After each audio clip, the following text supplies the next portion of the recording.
বিপ্লবী চিন্তা, এই চিন্তাকে ধারণ করি আমরা পথ চলব ইনশাআল্লাহ। আজকে আসলে এসেছি শহীদ শরীফ ওসমান হাদির কবর জিয়ারত করতে। আমরা দোয়া করলাম এবং তাদের মতো শহীদ ওসমান হাদিসহ আবু সাঈদ, মুগ্ধ, তাদের রক্তের পাটাতনের উপর দাঁড়িয়ে আজকের এই নির্বাচন। আমি মনে করি আমি সহ জাতীয় সংসদের সকল সদস্য তাদের উচিত এই তাদের বিচার নিশ্চিত করা, এবং আমিও আমার পক্ষ থেকে আমি ঘোষণা করছি, আমার অবস্থান থেকে আমি ভূমিকা রাখব সত্যিকার অর্থে খুনিদের যাতে বিচার হয়।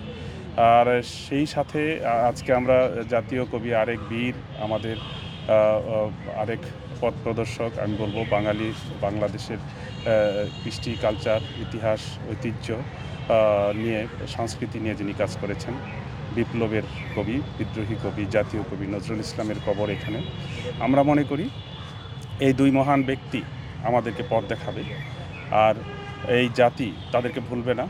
আজকে আমরা এখানে এসেছি, আমি মনে করি জাতি চিরদিন তাদেরকে স্মরণ রাখবে। তাদের যে রেখে যাওয়া কাজ, আমি মনে করি এই বিপ্লবী চিন্তা, এই চিন্তাকে ধারণ করি আমরা পথ চলব ইনশাআল্লাহ। এবং এই খুনিদের বিচারের পাশাপাশি তাদের যে চিন্তা, আদর্শ, তাদের বিপ্লবী চেতনা, এটা যদি আমরা বাস্তবায়ন করতে পারি, তাহলে আমি মনে করি খুনিদের বিচারের পাশাপাশি সেটা হবে আমাদের দেশের জন্য কল্যাণকর। আমরা সেটাই আশা করি, জাতিকে আমরা সেইভাবে ঐক্যবদ্ধ করবো ইনশাআল্লাহ। ধন্যবাদ।